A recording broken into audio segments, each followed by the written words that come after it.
It is 2018 and Kingdom Come Deliverance comes out, and after 6 hours of playing I was like, what the hell? Really? So I'm realizing that I'm playing this medieval survival simulator which bombards me with tons of information that essentially really pissing me off, and on top of it a combat system that I'm actually really looking forward to, but unfortunately I'm playing it on PS version 30 FPS, trying to push through this crazy delay that every time I try to hit a master strike the timing is just off. You press it and it doesn't register, or it's so late that Windows is already gone. It almost felt like playing with this 1 second handicap. It's almost like with this PS Portal in here. And I really love this thing so much, but you know how it is when with the extra delay. And really after that I thought that I never touched this game ever again, but I did. It was probably the Czech spirit calling my name, and I did, and I came back. And later I'm checking the KCD1 sales and I'm like 8 million copies were sold, and I'm like, did I give it a real shot? Did I miss something? And later that day I'm actually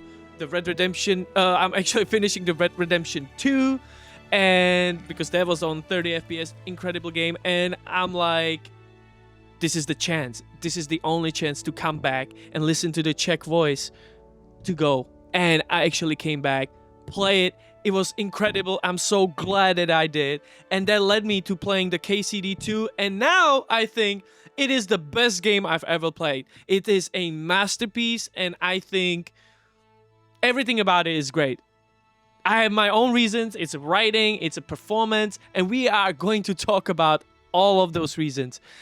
Of course, I know that it's not for everybody. It's not meant for everybody, and that's okay. And yeah, I'm glad that you're here, and we are going to see my perspective. And yeah, let's get right into it. So KCD2 picks up right where you left off in the first game. You straight back in that world, but instantly feels bigger and more refined. The first thing that hits you is how much better it looks. I mean, when I booted up, I really wasn't expecting it. The Cry engine pops, like, it's crazy. It really looks like they took the whole world and just did a full makeover. It's really nice. The first thing I noticed after the visuals was how smooth it runs. KCD2 keeps a steady frame rate, and it makes every movement feel more responsive, and especially the combat system in here benefiting. I can't believe, I almost forgot how it feels to play on 60 FPS. The 30, I really believe it's for movies. Let's just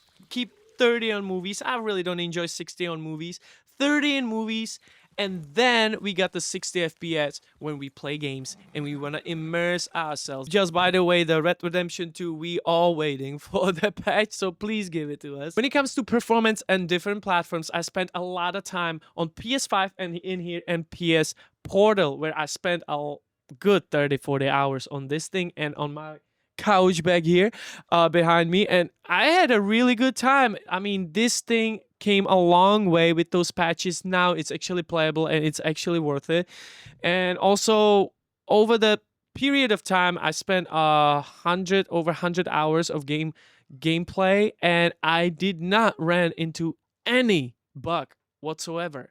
And considering that Warhorse still working on the expansions and always come with some patch, I mean, come on, this is a real polish. It's polished game, and I wouldn't worry about any bugs. Combat in the Kingdom Come is all about timing and stance. It's about reading your opponent, reacting, and picking the right moment to strike, which brings me to one of the core mechanics, which is the Master Strike, which basically is a perfect counter where you block at the exact right moment and immediately hit back, which I was really skeptical about, because in KCD1, when you were using the Master Strike, it was overpowered, it was unblockable, and it totally ruined incentives to learn any combos like you can see in here, especially when it comes to 4-chain combos.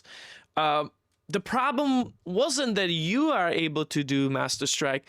What problem was the enemy was able to do it too. So whenever you try and you got bored of the Master Strike, which was, again, basically overpowered, unblockable, and you wanted to spice it up a little bit with the combos, you couldn't because you got interrupted in the middle. So learning combos was throw out the window.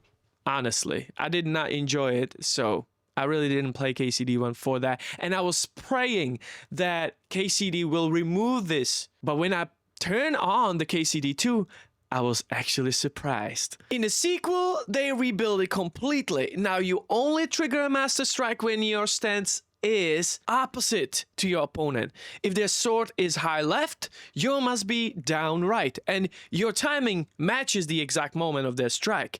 It turns a cheap trick into a skill check that actually make you read the fight. And for once, the combo is actually worth the trouble. So now I'm running a single sword with no shield. I have some perks like a gladiator, which basically make me unstoppable. Like, my stamina just never runs out, and it's incredible. But the one thing that I have noticed when I am using an axe, I couldn't execute the Master Strike for some reason. So I don't know if I missed something, but yeah, just please, if you can, just let me know, because I think I'm missing something. And now group fights are much easier now. Before, every enemy would rush you at once and stay right in your face, making it almost impossible to do anything.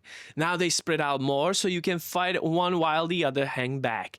It gives you space to attack, move around, and think instead of just getting swarmed. AI now reacts to how you look and what you're doing, whether you're dirty, covered in blood, or walking around at night without a torch. The detection feels sharper and it makes crime riskier because NPC actually notice. But I found it out the hard way.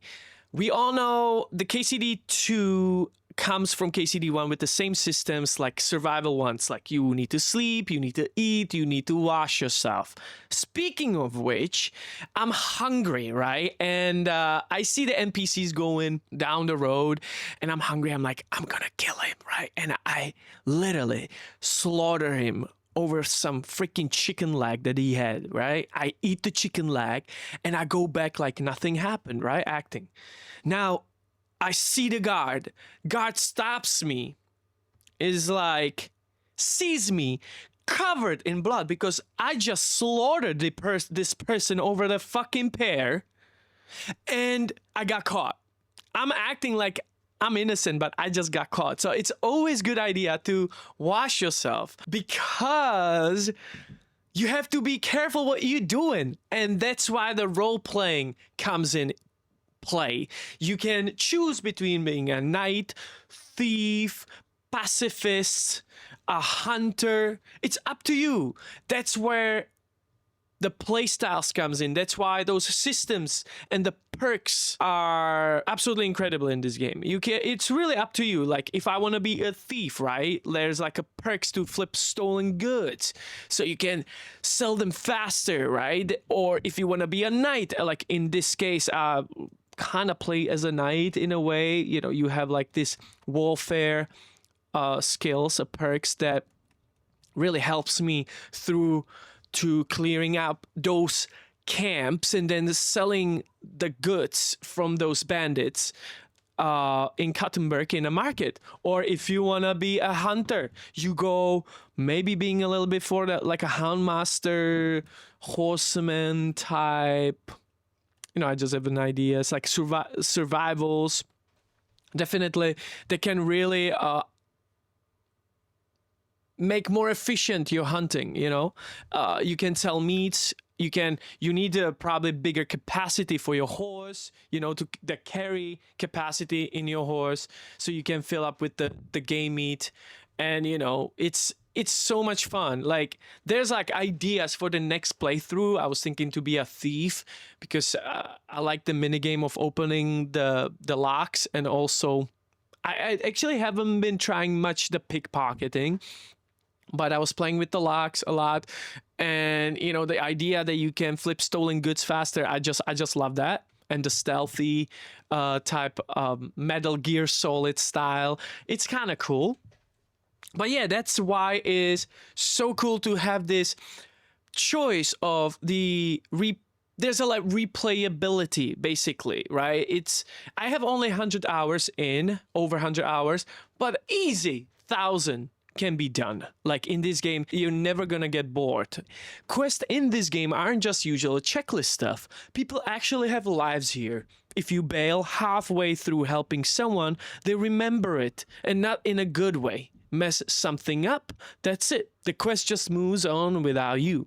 No magic reset, no try again. The world keeps going too. Shops close, people go to bed, guards change shifts. If you want to talk to someone, you gotta track them down in their routine. They're not just frozen in one spot waiting for you. What I've noticed in this game really reminds me like Red Redemption 2 in a way, because in the first game, I was a little bit sad when you went through the world, this beautiful world, as you can see, and all you can interact would be bandits or a freaking humans. But in this game, in second one, they improve it on so much because you sometimes meet NPCs that they just need help, or usually what happens, they have been jumped by bandits, or you can do like a little side quest for them, which also brings me to the variety of quests. Oh, what happened in here?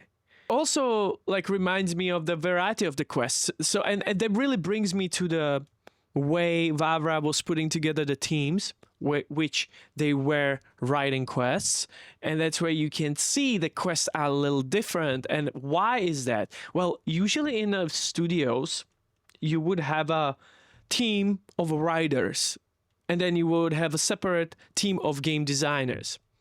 In his case though, Vavra would have a writer and game designer at the same time, so like he would actually do all of it. Which is kind of like, it's very unusual in the studios, but that's why those quests are so different from within each other. When you play one quest or the other side quest, it kind of feels like, wow, what is this? It's different. But that's because different people wrote them. So there's not only the variety of quests, but also you have to decide to do them, because if you're not gonna finish them, or you start wandering and do like, I guess I don't have a time anymore, and you like wait for it for 2 days, NPC's gonna remember it, and they're gonna hate you for it. So you better do them, okay? Because if you're not gonna do it, well, you might just miss out on a reward, but it's not the big deal, right? It is not the deal breaker. You have your own agency. All right, you mess up, but you can continue, and you might miss out on a reward or experience, but you're not being pushed by the game developers like, do this fucking quest, do this quest, this is the coolest quest, even though you're like, I don't want to do this. And that's why I like this game, because there's like, you have a freedom to do so, to choose to not to do quests. I many times just chose to like, it's night, I'm not gonna talk to you like in the middle of the road, because once I did, I got literally robbed by the guy, or attacked. I'm like, so I learned the lesson. I'm like, nah, I'm not gonna do this. But yeah, that's what I like about this game. You can literally just ruin the game for yourself just because you want it. You just don't care about it, and that's fine. That's totally fine. Nobody hold your hand. That brings us, both of us, to the end of this video. I want to wrap this up. I just want to say that this game is the most favorite. It's on the top of my list of most favorite games I've ever played ever. I'm so proud for Czech Republic or Daniel Vavra and his whole team, that they been able to finish this beautiful project. It is an art. It is absolutely It is a masterpiece. And I thank you for joining me and sitting here with me and watching me talk and rant about this game. I hope you learned something, but don't get my word for it. Go and turn this game on, my brother, because it is awesome game, man. So, oh shit. Are we gonna fight? Oh yeah, let's go, brother. Let's go. Can I actually fight you? Oh god. Oh my god, please. 1, 2. All right. Let's okay. Hey, I'm gonna go. I have to do this, okay? Bye.